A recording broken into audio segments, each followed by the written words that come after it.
how to use Google Translate on WhatsApp.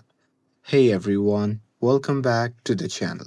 In today's video, I will show you how you can use Google Translate on WhatsApp.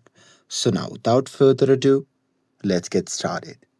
So here, first thing first, open the Google Translate app. If you haven't downloaded the app, then you can simply download it from the Google Play Store. And here, make sure that you're logged in with your Google account.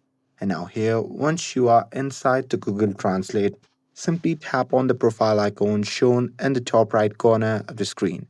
And now from here, you simply have to tap on settings.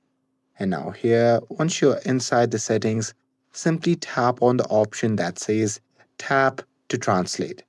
And now here in this section, you simply have to toggle on all these three options. And now here, once you have done that, simply close the Google Translate app. And after that, you can simply go to the WhatsApp app.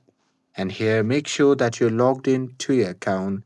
And now here, let's say if you have a chat in different languages, then what you have to do is simply long press on that particular chat, and after that you simply have to tap on the three dot icon shown in the top right corner of the screen. And now here from the drop down menu, you simply have to tap on copy. And now here, once that particular messages is copied to your clipboard, then you simply have to tap on the Google Translate icon. And here, as you can see, the language has been translated automatically as you have copied it. And that's it. That's how you can use Google Translate on WhatsApp. With this, if you found this video helpful, then don't forget to like, share, and subscribe to get updated for more videos. Thanks for watching, and I'll see you in the next video.